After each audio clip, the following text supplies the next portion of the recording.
Could have just cut left, motherfucker. Like, it ain't that hard. I've been shot at too. You know what I did? I zigzagged. Because buckshots don't fucking zigzag. How hard is that to understand? Gun goes pew, zig, pew pew, zag, zig. See, was that hard? Yeah, but change of direction is like the only thing you have. So it's not really fair. That's a lot. My change of direction is nice for a man my size. I'm quick in small spaces. I fuck somebody up and they don't realize it. You know, that residual body movement. Nah, once I get my hands shit look like a tsunami. Are you really trying to talk shit right now? So, should we move to take or tangent, or do you want to do college football? I think we should do some college football. So go for it. Hit that bell. Oh yeah, while I'm at it, the Pac-12, some players from pretty much almost every team except USC, except the corner from USC, added his name, Chase Williams, I want to say.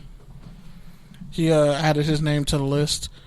But pretty much they came out with a huge list of demands that they want from their coaches, administrators, as far as funds allocated to making sure that, you know, these players are taken care of during COVID. A lot of college athletes are already opting out.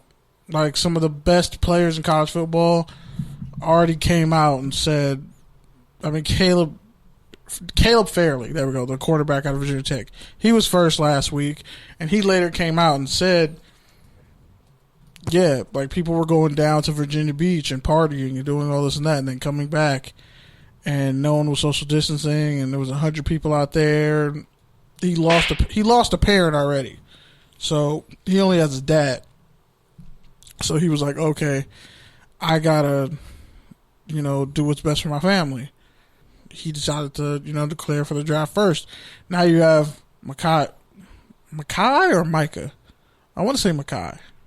You would know more than I do. Makai Parsons, Penn State All-World linebacker, All-American, pretty much is pretty much considered the best linebacker in the 2021 draft.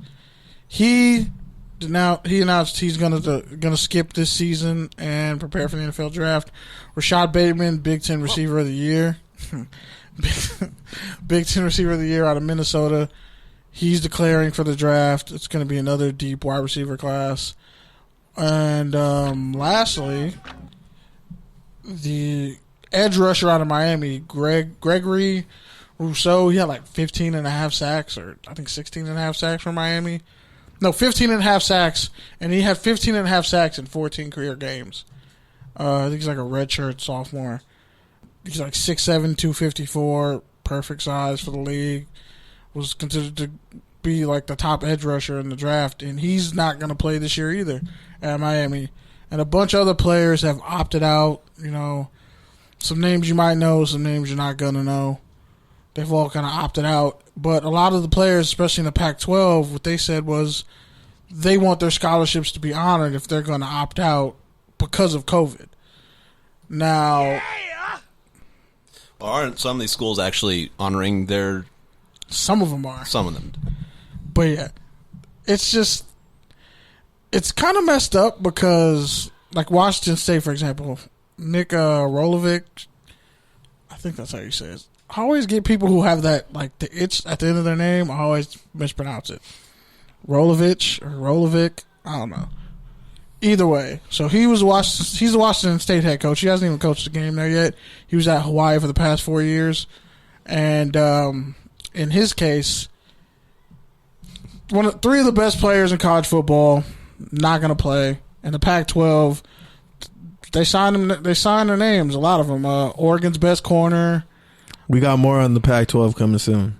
Yeah, and the issue with that whole thing is they're saying, you know, they want these demands to happen. They want schools to seriously take this, you know, not lightly at all, because they're, you know, all the Pac-12 is like, okay, we're going to play a conference. The schedule dropped, and there's a bunch of players who want to play. Like, they've come out and said on Twitter, like, we support players who don't want to play because of COVID, but I'm trying to get out of college and go to the league.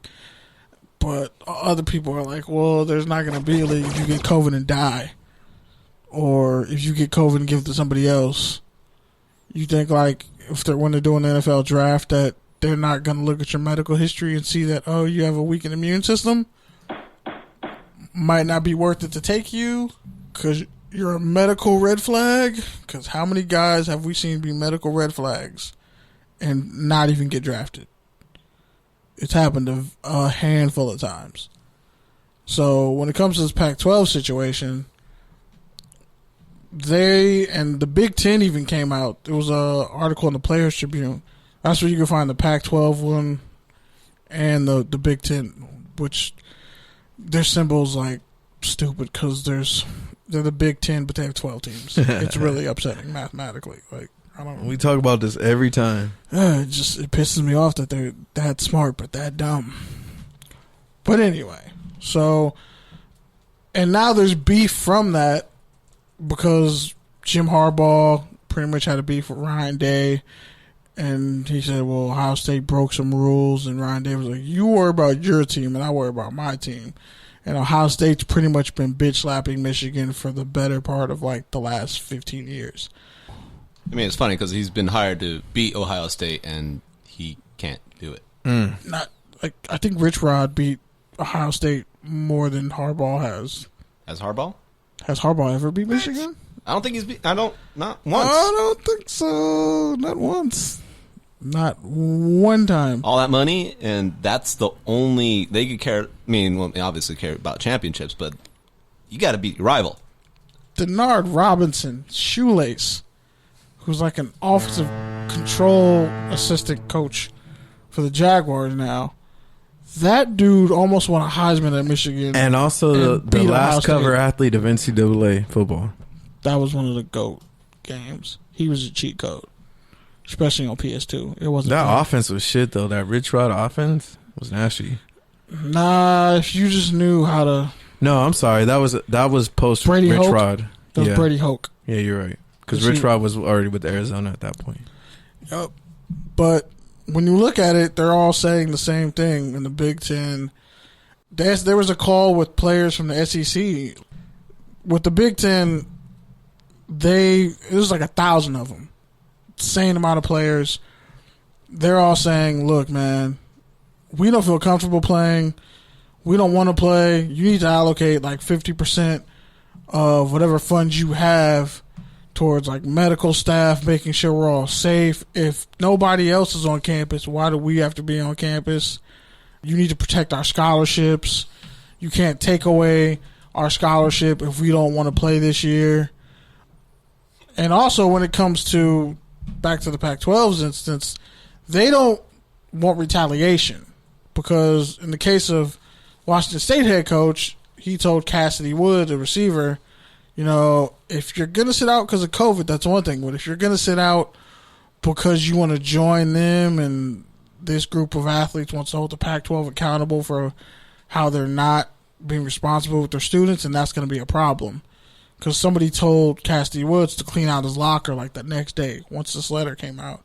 And people on Twitter and other players were like, they're already kicking, cats off the team.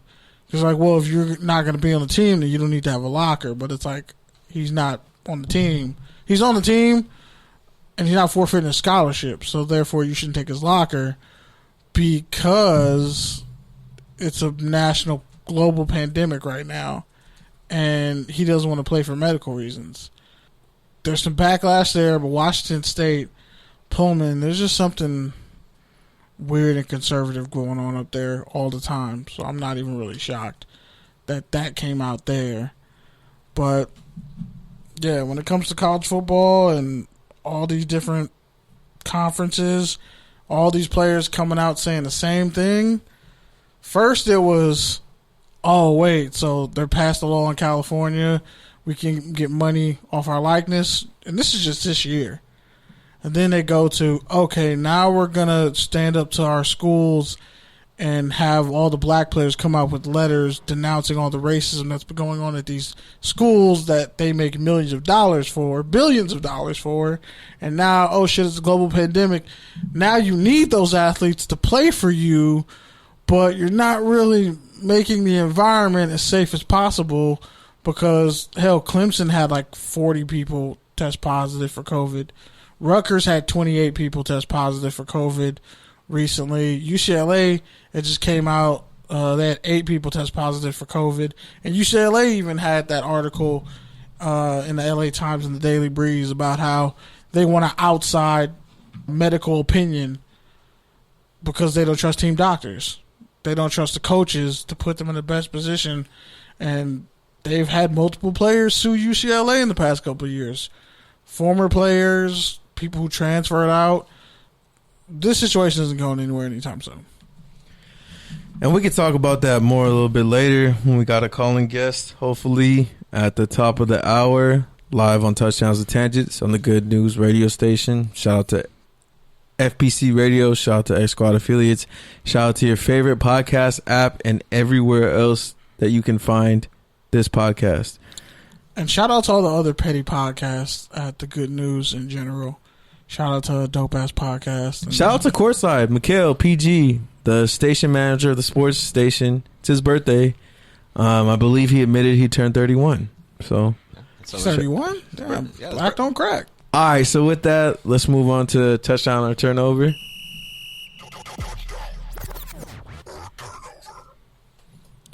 So first up, we got Notre Dame and Navy. They won't play for the first time in 93 years. Kenny, is that a touchdown or a turnover? Could somebody cue up Boys to Men so hard to say goodbye for me? Real quick? I just want to hear it. Next week. Just go to YouTube, just play it. Just put a lighter in the air and start crying. Notre Dame's screwed, and so are these service academies.